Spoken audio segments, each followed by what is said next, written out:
Hey guys, welcome back to my channel. So today I'm gonna go ahead and fill out a recap of what happened in 2021 in my 2021 budget. So if you guys are new to the channel, I'm Erika. I'm a 28-year-old single individual living in LA, and what I do here on YouTube is just budget everything that comes into my lifestyle. So this is my budget book or my budget planner. It's an Erin Condren 7x9 monthly planner. It's a planner with a monthly layout, notes pages that I just sticker up with my stickers from my sticker shop, erikalifevlogs.com, just like this channel. I'll leave a link down below if you're interested. And basically, last year when I set up this beautiful planner, I had set up the exact same way I had set up my current planner in the series that I'm actually doing right now. If you haven't seen that, I'll link the playlist above in the card. But anywho, here I have my cash envelopes at a glance, and then this lets me know just what I was spending through the year, like clumped up, so I don't have to go through all my transactions. I did have to go back on certain months since I didn't, I fell off the wagon. April was the only month that I didn't go back and look, so it's fine. Life happens, so I'm not gonna like make this super pretty or anything. But this is just to give me a glimpse of how like my year really turned out. And it's not to be exact, but just like an overview of things that I had done. But anywho, when we move into January of 2021, I did go ahead and set up a 2021 budget, which is this baby right here, which is what I want to go ahead and fill out. Now, like I said, some of these numbers are gonna be off a bit just because some of those transactions were never recorded, and that's fine because sometimes when you are budgeting, you kind of fall off the wagon, and that's just real life, and sometimes you don't want to go back and do anything. But for my income sources, I really did rely on salary was from workers' comp. I never actually went back to work. I was actually off because of the restrictions, so it has nothing to do with me not wanting to go to work. It's just the restrictions that my doctor has me on. They're not accommodated by my work, so hence I have to be on workers' comp and whatnot. This Erika Life Vlogs is my shop. This was actually a beautiful thing that happened in my life, and I'm so grateful that I moved forward with this because now I actually pay myself and my living costs through this. And variable income would be like YouTube, affiliate links, Amazon links, that kind of stuff. So this all stayed true. Those income sources stayed the same.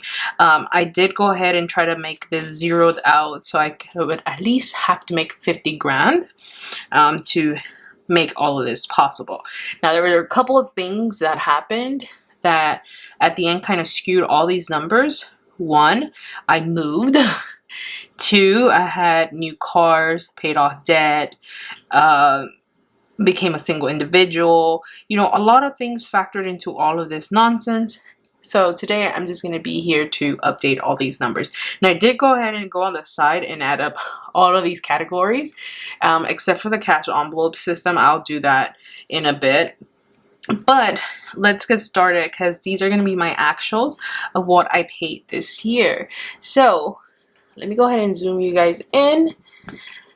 So if we go on to rent, I did move. I did go into a more expensive area, but the current, like the beginning part of my living situation was horrible. I hated it. It was so loud, music. It wasn't a good place to be. So for peace of mind, we decided to move within the pandemic. And being unemployed and everything. So that was just something that was miraculously happened. So at the end of the year, altogether, out of my pocket, I ended up paying, actually I'm going to grab a pen that works. I ended up paying in rent a total of $11,220. So that is how much rent came out of my income, and that's just renting. I gave 11 grand to other people, but it is what it is. For my phone, nothing changed. This actually stayed the same. This was a solid number, so $684 was what I did pay out the entire year. Which is kind of interesting to know that like almost $700 went into my phone bill, and that's just my phone, like just the service and insurance. So that's a thing.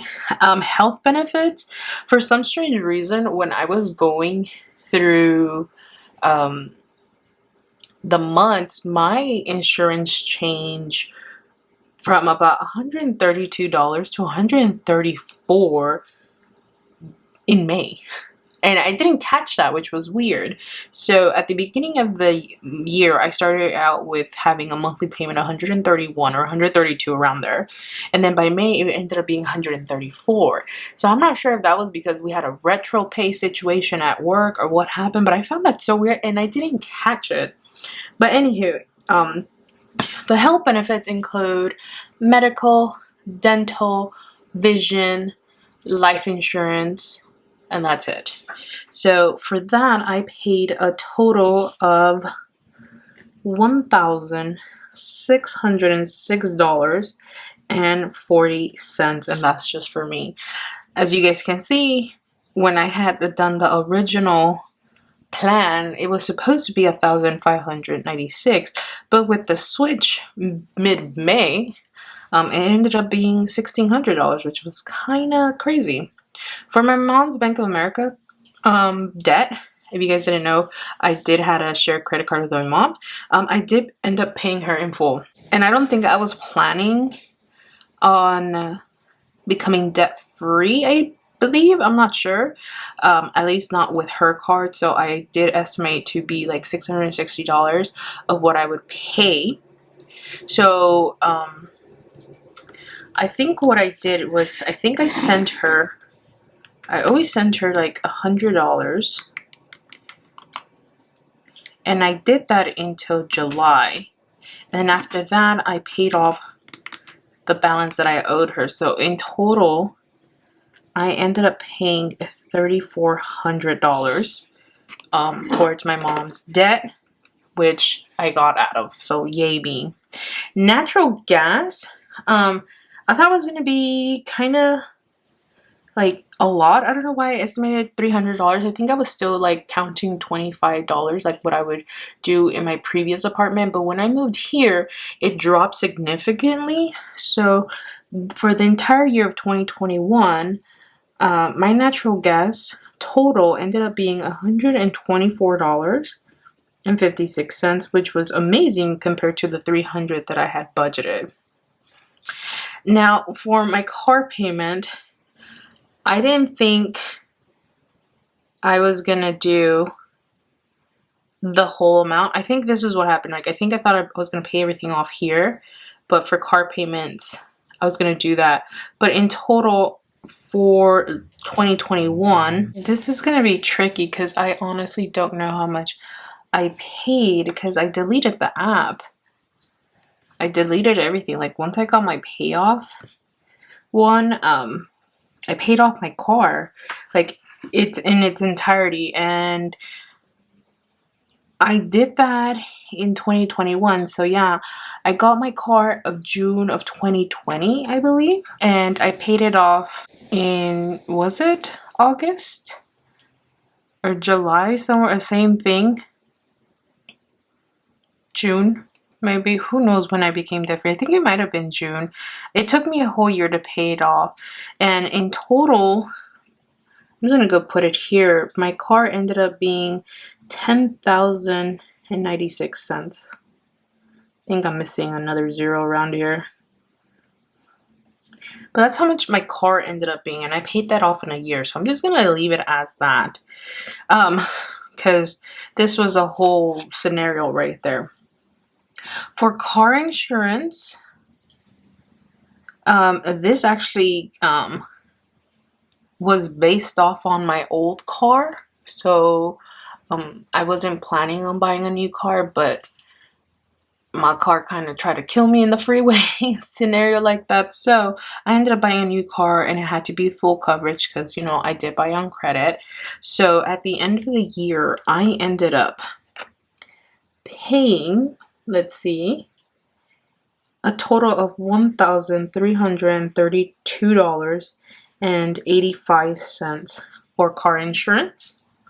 I know this varied a whole lot throughout the year, especially going from a salvage car to a full coverage car and then switching plans. I know a lot of people tell me like I need a new provider or something. No, trust me, I've called around many places and my insurance that I have is actually the cheapest. Every time I call to get a quote from anywhere, my insurance always tries to be like around $200, $210, and $130 for me, or $100. Yeah, it's $133 is a delight compared to what other companies try to charge me. So yeah, I'm not complaining about my car insurance. Renter's insurance was a shit show. I was paying $20 almost monthly, and I know a lot of people were like saying, you know, you need to switch because we pay like $7, we pay $10 a month. So I think mid-year I switched to a yearly plan with AAA. Like I completely changed providers. However, after like dealing with, you know, $20 a month and then going fully annual in a different company, my renter's insurance ended up costing me $280.84. However, that covers me all the way to mid of 2022. So this is kind of interesting on how my renter's insurance ended up being. So yeah, that is how this side of my bills ended up being. So a total of expense that happened, and I think I might fix this car payment because I think it was, let's see, June, so July, I think August, September, October, November, December. There was 5 months where I wasn't concentrating on my car payment, so I will deduct that from this $10,000, and then that would be my initial one. So basically in total I paid $9,000 or like $9,100 towards my car in the year of 2021. So now that I have that number, I'm going to go ahead and add everything else to it. A total of $27,813.06 is how much a lot of my income went into this category. Now, for groceries and just the cash envelope part, I will have to flip to the front real quick so I can get all of these numbers. Now, like I said, this is gonna be like an estimate because there were some months where I fell off, and there were some months where I was just like, yeah, well, I spent what I spent. I spent my allowance, and that was the end of that. So yeah, but let's go ahead and try to add all this up to see, but at least was in the ballpark of something. And in the months where it's kind of like completely blank, I'm gonna go ahead and just put, you know, a balance I would give myself just for the month, and then we'll just leave it as is. Okay, so the total for groceries for 2021 ended up being $3,408.44, which is kind of nuts to think that that's just how much I spent on groceries. So, okay, gasoline. This is interesting because gasoline has been up and down and all over the place. And that has not been fun this year. I think that's the main complaint I would have of cost of living in LA would be gasoline. So for the year, I spent a total of $760.03, which is a lot cheaper than what I expected for the year. And that is because I am stay at home. Like I work from home, I don't go out. My post office is like a block away, so there's not very much going on in that area. But now let's do a spending, because spending spending was something else, and I'm gonna go ahead and include unbudgeted in that category as well, because a lot of the unbudgeted was just me extra spending on nonsense, and we ain't got time for that, to be faking that. That's not what I spend my money on. So in total, my spending ended up being $5,444.27. And like I said, this is an estimate because not all numbers ended up being inputted, and that's fine. But I was clearly over by $2,400 in this category, and that's just fine. I think being under budget on both of these categories would make up for that. So let's hope. So 5444.27. So if I add that up with the others, this category ended up being $9,612.74. So that's not bad. I was over like by $500 in that area. Now, sinking funds, this is kind of weird because I did clump everything together. Oh, sorry, you guys are like a little bit far off. This was a little bit clumped up, I'm not gonna lie. But I will say that for medical, my sinking fund for medical was $1,072.93 that I ended up spending for the whole year of 2021. I got really sick this year. I had a lot of dental work as well. This is not normal, so just know that much. But that's how much I ended up spending in just medical costs for me, myself, and I. And then for cart maintenance, I did end up just spending a total of $215.66. The other part that I had in there ended up going towards unbudgeted categories for, like, let's say charity, funerals, contributions, all that stuff, because it was just spare money that I had in there. But this is what I spent on cart maintenance, which was like oil changes and flats or nails in my tires. So that is what I spent for cart maintenance. And then for registration, it did end up being $241 at the end. And then for Christmas, I did end up spending a total of, let me go and check real quick, $594.90. So that was a thing. And then I know for the Nordstrom sale, I did go ahead and spend all $400 because I ended up buying a couch instead. And then I think we X'd out the home appliances very early on. But we did go ahead and do the AAA. So in total,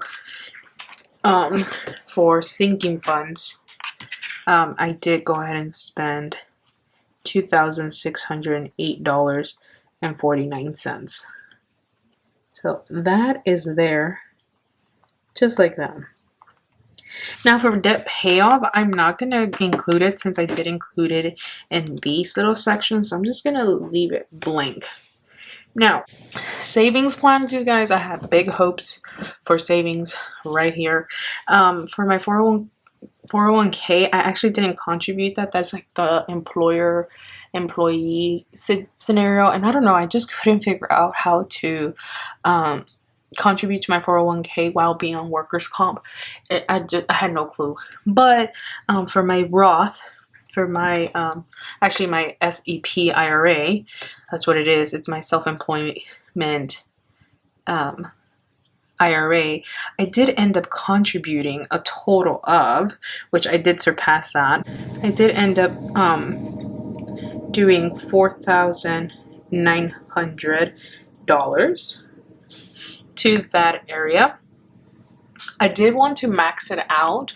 However, when I started to live by myself, I really had to cut back costs, and one of them would be my contributions, just because I was trying to figure out how to live by myself and to see how like my finances would work. So I did stop my contribution to my Roth. They'll probably continue in 2022 since I now kind of have a clue of how I'm working in my, you know, single living alone finances, so it's kind of helping.